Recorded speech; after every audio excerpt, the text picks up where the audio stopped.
Some sad news yesterday in our Big Ten world. Ohio State guard Tyson Chapman is going to miss the entire season. He suffered a season-ending knee injury during a summer workout. Tyson Chapman, if you are listening to this, like, who is that? Wouldn't blame you. He was a really prestigious recruit 2 cycles ago. He was a freshman at Ohio State last year.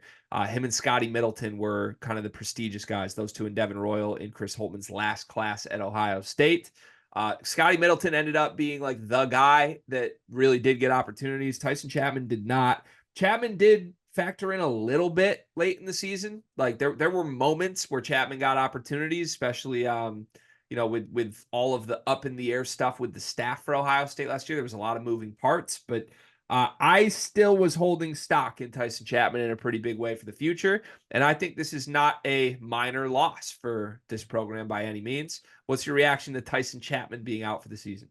Yeah, it sucks because I was actually very much factoring him into the rotation this year and because I mean, for anyone who didn't get to watch him in high school, I mean, he was pretty electric to be frank with it. He was a high riser through high school. He has good size at 6'4", has bounce as well, lefty, crafty. I really like this game, to be honest with you. I was pretty surprised, like during struggles last season with Ohio State, it seemed that he was not even a thought. Like a lot of DMPs were involved with him. He did, like you said, start to get at least taking his warm up off towards the end of the season. And I was actually, even given the lack of production, there was a part of me that was like, maybe what Chapman is given an opportunity, he could maybe capitalize that and see what he looks like, and thought he might be getting that this season. Not sure how big it would have been, but thought we were going to see something. And I think this hurts. I think this hurts Ohio State because, you know, we talk about the additions that Ohio State has added. Not really feeling too good about their guard depth right now, to be honest. Like, you have Thornton, you have Michi, but like after that, probably some freshmen are looking kind of thin. I don't really know. Yeah, there's questions in the backcourt for sure. Just to actually put some numbers behind Tyson Chapman's year last year, Tyson Chapman did not score a point for Ohio State until February 22nd. He had a full month that he didn't play from the end of January through the beginning of February. The first game that Jake Diebler takes over, he plays. He was collecting DMPs under Chris Holtman. Jake Diebler takes over. They beat Purdue.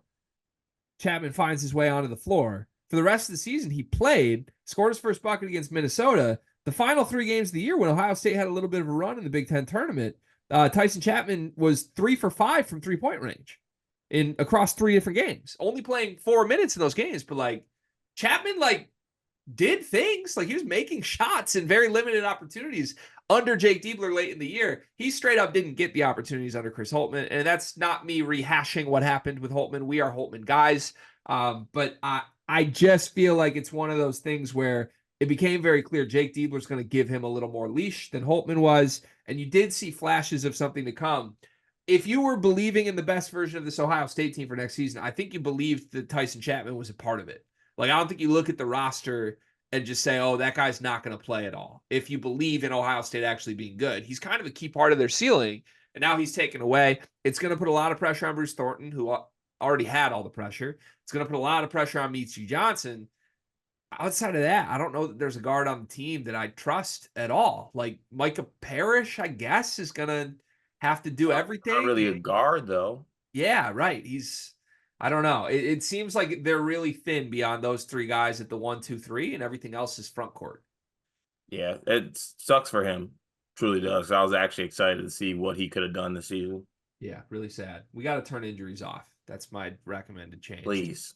college basketball. The NBA draft is coming up, and I've got something awesome for you. We are partnering with the people at NBA 2K Lab. NBA 2K is the best video game on earth. The people at 2K Lab are making some awesome stuff to make that game even more fun, and they just launched their 2024 NBA Draft Simulator, where you can find the official Sleepers Media big board. We ranked our top 75 players in this draft class. Me, Carter, Brian Ralph, Riley Davis. We did it together, and it is featured On the 2K Lab NBA Draft Simulator, you can take control of any team in the draft, play GM with just one click, and see our entire rankings before these videos even come out. Check out the link in the description of this video to try out the draft sim for yourself, and you can find more mini games at NBA2KLab.com/NBA-mini-games.